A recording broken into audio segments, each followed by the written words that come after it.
la justicia ya no le cree nadie. Hay dos informes que explican esto, que muestran esto, que reflejan esto en base a encuestas del año pasado. Uno de ellos lo hizo Management and Fit, que muestra, vean ustedes, la confianza que le tenemos a los jueces, los argentinos. Esto lo acaban de preguntar, lo acaban de preguntar. ¿Cuánto, o sea, a fines del año pasado, cuánto confía en la justicia? Nada, 49,2%, poco, 32,9%, algo, 15,2% y mucho, 2,3%. O sea, el 98% de la gente no confía en la justicia como debiera, siendo que la justicia provee un bien público como pocos, que es tratar de contener las tensiones entre nosotros. Gracias por venir, Federico Delgado. Gracias por invitarme. Federico Delgado es un fiscal federal, uno de los 12, pero además es politólogo y además se dedica a pensar estas cosas. Escribió este libro, que a mí me resultó revelador, La cara injusta de la justicia, junto con Cata Delia, y ahí hay algunas pistas de por qué llegamos a esto. Ahora, ¿vos crees que se lo tienen merecido? Absolutamente. Ese descrédito. El descrédito, pero absolutamente, porque son los hechos, digamos. Es un país donde la regla es la impunidad. No solo en materia de corrupción, digamos. La gente le roban la billetera en el subte y no se sabe quién fue. A la gente le roban una goma del auto que lo dejó en la calle y no se sabe quién fue. La Argentina es un país que está saqueado de hace por lo menos 30 o 40 años y no hay uno solo en cana, digamos. No hace falta ser un sociólogo y buscar datos duros. Es mucho el 2,5. Porque creo que son los beneficiarios, digamos. Fue un poco como, digamos, lo digo tristemente, irónicamente, y tratar de reírse uno mismo, que siempre es bueno, pero me parece que el 2,5 son los beneficiarios. La justicia claramente no funciona. Y no funciona porque no quiere funcionar, porque no la dejan funcionar los políticos, porque está mal diseñada y una reforma le serviría para funcionar. A mí me parece que brevemente yo diría que hay tres problemas. Uno es estructural, y que es que la justicia fue pensada como un lugar donde los conflictos se van a sancionar, y la sentencia va a resolver las tensiones sociales. Pero desde que se formó el Estado argentino, nuestra justicia, lejos de ser dejó de cumplir ese rol, se transformó en parte de la política partidaria que debe controlar. Entonces eso es letal. Porque, ¿cómo en parte? Claro, la política, la justicia, en vez de controlar la política, es parte del juego político. Entonces, lo desarrollamos bastante en el libro. Sí. Entonces, por esa razón es que la justicia tiende a acompañar a los oficialismos, tiende a ser feroz con esa misma gente cuando dejó el poder, tiende a muñequear las causas, tiende a ser muy feroz con los débiles y muy suave con los fuertes. Digamos, ese es un problema estructural. Después hay un problema gravísimo que tiene que ver con un atraso tecnológico y con un atraso cultural que tiene la justicia, que sigue trabajando de una manera medieval. Nosotros citamos con telegrama, usamos el fax, digamos, y para abrir una cuenta de Facebook oficial es una tragedia administrativa. O igual menos mal, porque lo único que le falta, ¿no? Digamos, pero perforado. No, pero es casi una herramienta que hoy en día, para descubrir trata de personas, no tener Facebook, no utilizar Instagram, es casi buscarlo ciegas. Mirá. Es muy difícil. Claro, y ustedes básicamente lo que hacen es corrupción, trata de personas, lavado de dinero. Seguimos con el viejo rubro 59, nosotros buscando, digamos. Que no existe más. Que no existe más. Entonces estamos muy atrasados con eso. Y además, bueno, tenemos que, como el sistema de selección de magistrados, de fiscales y en general de los chicos que algún día aspiran a ser jueces o fiscales, saben que los concursos tienen una parte escrita y una parte no escrita. La parte escrita apunta a la meritocracia, pero la meritocracia hay que acompañarla de rosca. Rosca es acomodo, amiguismo, afinidad ideológica, etcétera, etcétera, etcétera. Esos tres factores, el estructural, el cultural, digamos, y la matriz de los problemas de selección que tenemos, el resultado que arrojan básicamente es una justicia que no lo quiere nadie. Digamos, y la prueba empírica más fuerte es que es cada vez peor el proceso de degradación. Ahora los jueces van a televisión a tratar de explicar y defender sus sentencias, digamos. Hasta hace un tiempo más o menos se escribían, se leían, se debatían. Ahora nosotros tenemos que ir directamente a defender lo que dijimos y casi a dar certificados de que lo que estamos diciendo es genuino. En eso es distinto el juez que el fiscal, ¿no? Porque el fiscal, un poco su trabajo también es explicar lo que pasa. Es parte. El fiscal es un abogado con un buen sueldo que representa a la sociedad. Punto. Y el trabajo del fiscal también un poco detective, también un poco periodista. A partir de esa premisa, tiene que hacer todo lo que sea posible para tratar de que los delitos sean descubiertos y después sancionados. Entonces tiene una flexibilidad mucho mayor que la del juez. ¿Tomás café? Sí, dale. Bueno, mientras te lo hago. ¿Por qué el juez no hacía eso de explicar en público antes y ahora lo tiene que hacer? A mí me parece que los jueces y fiscales vivimos mucho tiempo a crédito con una hipocresía de que los jueces hablan solamente por su sentencia y en tribunales hay más o menos 20 periodistas acreditados.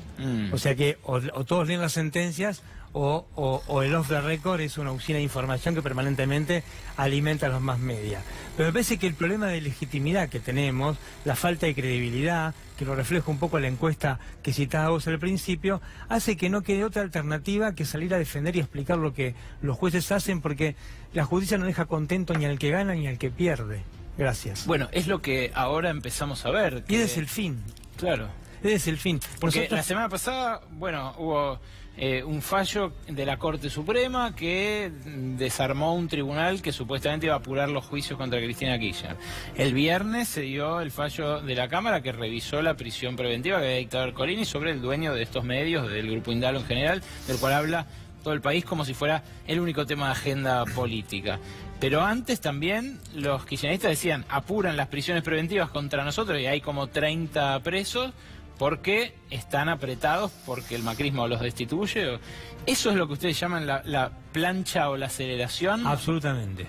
Tiene que ver con el manejo de los tiempos, de las causas, de acuerdo a los tiempos políticos en el peor sentido, ¿no? Porque la justicia es un poder político, es un poder de la polis. Sí, claro. Pero esto es partidario. Pero esto es partidario, esto es porque hay un partido judicial. Juega el juego que debería controlar. Y eso es muy grave, y eso es lo que ha hecho que, entre otras cosas, ha sido un catalizador muy fuerte del proceso de ausencia de credibilidad. Vos decís en un momento del libro, citás a, no me acuerdo si a Guillermo O'Donnell, que una justicia buena sería aquella en la cual un privado, un tipo de la calle, puede demandar al presidente con relativas chances de éxito. Sí, nosotros citamos eso, que es un texto de O'Donnell que es altamente recomendable, que ya va a tener 10 años, pero parece escrito hoy. Pero además, el secreto de la justicia es que sea aceptada. Pero pará, hoy a vos te tocó investigar a Gustavo Rivas, aparte de ese entramado de Odebrecht y demás. Sí. Hoy no hay ninguna chance de éxito con alguien que denuncia al poder vigente. Claro. Tampoco lo había en el No, pero digamos, pero es un problema que uno puede pensar en el menemismo, puede pensar en la época de los militares, puede pensar en el kirchnerismo, puede pensar ahora. Es un problema estructural. La justicia tiende a no investigar los oficialismos. Y hay que hacerse cargo de eso, porque no es que lo digo yo porque soy un loco, sino que basta con mirar los diarios. Digamos, es meterse en Google. Ahora, en general tampoco había una justicia que investigara a gente de poder económico, o sea, a los ricos. No. Ese sesgo de clase que ustedes también especifican acá que la justicia tiene, que Comodoro Pi claramente tiene, porque es muy distinto como trata a un pibe de una esquina con porro que a un narcolavador gigantesco. Eso empezó a romperse, ahora prima más lo político que lo económico. A mí me parece que lo que se ha profundizado es que hay un uso instrumental de la justicia cada vez más fuerte. Entonces, y parte de esa puja política hace que las causas se utilicen como un elemento para dirimir internas, odios, a veces onerosos y a veces no siempre por plata, digamos, a veces se dirimen otras cosas, cargos internas, disputas partidarias, pero a mí lo que me interesa retener y que me parece que lo que hay que pensar es que la justicia dejó de ser un lugar donde las cosas se solucionan bien o mal de acuerdo a la ley, sino que empezó a ser un lugar que se transforma en una herramienta, una suerte de martillo que se usa para dirimir otro tipo de conflictos. ¿Esto no resuelve una reforma judicial? Para nada, no. ¿Qué lo resuelve? Porque para nada, porque el problema en el libro, creo que es una frase que usaba Cata siempre, si podemos poner 12 obispos, 12 rabinos, 12, lo que vos quieras, 12 pastores, y va a pasar exactamente lo mismo, porque hay una cuestión, se volvió remunerativo. El sistema es para mucha gente, es un sistema remunerativo. Entonces se ha sedimentado en tantos sistemas, se ha sedimentado culturalmente. La única forma de romperlo, nosotros en el libro planteamos dos cosas: luz pública, un fuerte compromiso de capacitación a los más jóvenes y después una participación colectiva en la sociedad civil, porque la justicia es el lugar donde nosotros depositamos nuestra libertad, nuestro patrimonio y todos nuestros derechos. Es un lugar demasiado sagrado para dejarlo en manos de abogados solamente, ¿no? Ya lo creo. Es demasiado serio. Entonces, pero en tanto y en cuanto nosotros aceptemos la lejanía que la propia justicia construye, alejarse para trabajar con más libertad, para usar la ley como un instrumento para destruir o para ayudar amigos o destruir enemigos, cuanto más aceptemos ese proceso, lo naturalicemos, estamos cada vez más lejos de tener una justicia razonablemente aceptable. ¿Ves algún avance en estos últimos 2 años? El principal es que se discute. El principal es que me parece que la gente... como tocar fondo. Sí, me parece que la sociedad civil empezó a darse cuenta que la justicia es algo más que el edificio de Talcahuano o de Comoropí y que tiene una incidencia muy fuerte en nuestra vida pública, que es muy pobre, y si nuestra vida pública es muy pobre, nuestra vida privada también es muy pobre porque hay más inseguridad, hay más robos, etcétera, etcétera, etcétera. Yo lo único que retengo es que está el germen de que se lo plantea colectivamente como un problema. ¿Te gusta solamente ser fiscal? En realidad, no. Yo hubiese querido hacer otra cosa en mi vida, pero cada cosa que hago lo tomo... Me hubiese encantado ser deportista. Y me gustan mucho las ciencias sociales y aprendí a querer ese trabajo, aprendí a hacerlo con mucha pasión, pero como haría con la misma pasión cualquier otro tipo de profesión. Digamos, es un lugar que no me satisface en lo personal, no, es un lugar donde uno cosecha mucha angustia, mucha frustración. Eso te iba a preguntar, la frustración de un periodista cuando publica algo que no tiene demasiado eco porque los vientos de la época no lo permiten, o lo enclaustran, o lo encierran. ¿Es la frustración que siente un fiscal? Es básicamente la misma, y además vos también a los periodistas les pasa que a veces, por no estar de acuerdo a los vientos de la fortuna, tenés pequeños mecanismos de disciplinamiento que uno tiene que aprender a procesarlos para sobrevivir con eso, ¿no? No es un lugar demasiado, en lo personal no es un lugar demasiado saludable para trabajar. Yo trato de hacerlo con la mejor pasión del mundo y estar a la altura, a veces me sale, a veces no, de la obligación que tengo y que asumí cuando juré representar a la sociedad. Pero no es un lugar que me satisfaga demasiado. ¿Crees que nuestros hijos van a tener una mejor justicia? Me parece que la justicia inexorablemente va a mejorar, pero por el peso de los hechos. Porque la Argentina, si quiere ser un país organizado bajo el capitalismo, va a precisar una serie de reglas básicas que hay que asegurar que se cumplan, los contratos básicamente. Entonces me parece que los hechos van a imponer un proceso de modernización judicial que va a ser muy brusco. Pero no es instrumental, esto vos haces, digamos, vos, si bien mencionás que usan fax, que no tienen Facebook y demás, ¿no crees que el problema sean los biblioratos? No, para nada. Eso es una parte pequeña del problema que tiene que ver con, digamos, si querés, con el gerenciamiento de los conflictos. El problema más profundo es mucho más estructural y tiene que ver con esto que decía, que la justicia se ha desplazado de un lugar de ser un lugar de control del poder ejecutivo, del legislativo, a participar de la misma puja política en la que se inscriben las prácticas del legislativo y del ejecutivo. Otra placa, el otro estudio que tenemos para mostrar es que prueba, si querés, los resultados. Es de la Asociación Civil por la Igualdad y la Justicia, ACIG. Y ahí lo tenés, mirá. El promedio de duración de las causas por corrupción es 14 años. Y las condenas firmes de funcionarios en caso de corrupción en los últimos 20 años fueron 5. Pensé que eran menos. ¿5? Pensé que eran menos. Sí. Porque, digamos, Carlos Menem fue juzgado por un hecho cometido en 1991 y la causa aún no está firme. 1991 empezó el tráfico de armas a Croacia y Ecuador. Qué desafío que en los próximos 20 años haya más que 5. Entonces es muy complicado. Y que se hayan apurado tanto en los juicios con las preventivas. ¿Puede atentar en contra de que se encuentre la verdad en esos casos? Mira, a mí me parece que todo este tema que se debatió tanto de las preventivas o de la hiperactividad judicial post-kirchnerismo, digamos así, que terminó con muchas causas que de golpe se aceleraron, se inscribe en esta lógica del manejo de los tiempos. A mí lo que me interesaría ver es que haya juicios realmente, juicios orales y públicos por televisión. Digamos, cortita, el señor López en junio del 2016 fue encontrado con 2 bolsos que tenían dinero que no estaba en su declaración jurada. Eso significa que había que juzgarlo y preguntarle de dónde sacó ese dinero que no había declarado. Ese juicio oral no puede ser muy complejo.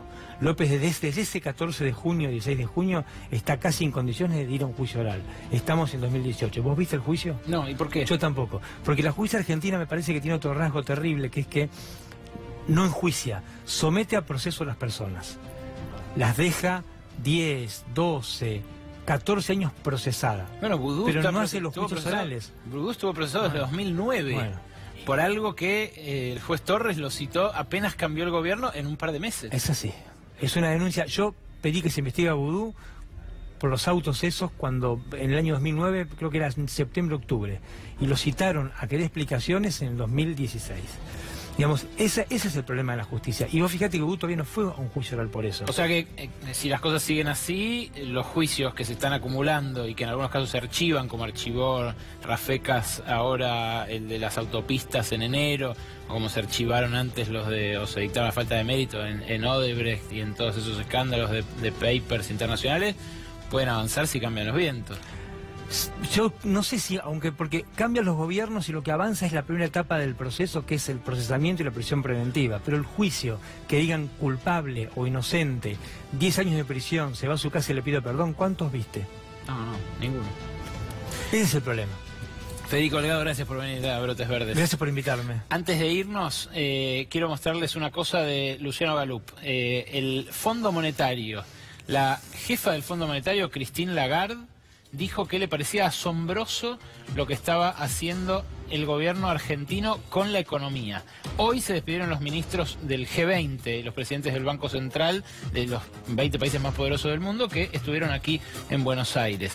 ¿Qué googleó la gente respecto del Fondo Monetario? Ahí lo tienen. Esto es lo de Twitter. Perdón, explícalo vos, Lucho. Ahí tenemos las 20 palabras más usadas en tweets en Argentina alrededor del tema Fondo Monetario. Obviamente las primeras son Macri, gobierno, Argentina, pero ya después ahí entra lo que vos decías. Asombrosos, los primeros, directora, después ahí ya viene ajuste. En líneas generales se destacó mucho esta cosa de que para el FMI son asombrosos la situación argentina alrededor del gobierno de Macri. Pero sigue teniendo una imagen algo negativa del fondo, ¿no? La conversación fue principalmente, en las palabras, fue principalmente negativa en la nube que se forma, y sobre todo a partir de esta idea de que volvió a América Latina, del ajuste y el elogio a la política económica del gobierno. Notable. Hay cosas que vuelven, cosas que siguen iguales, cosas que cambian, pero el Fondo Monetario, sin ningún lugar a dudas, es una de las que permanece y sus políticas, las que ha venido recomendando a países de todo el mundo en los últimos años, cuando nosotros no escuchamos de él, son exactamente las mismas que nos recomendaban a nosotros antes de 2001. Hasta el martes, Noelia Barral Grijera, gracias por la información sobre Caputo y seguramente vaya a hacer carrera este nuevo dato, ¿no? La última del ministro de Finanzas. Veremos cómo repercute. Nos vemos el martes, Ale. Y a ustedes, gracias por estar ahí. El martes que viene, a las 10 de la noche, nuestra cita aquí en C5N es Brotes Verdes. Buenas noches. Muchos invitados y nosotros no, mientras nos enfrentan como distracción, ya sin poder reaccionar.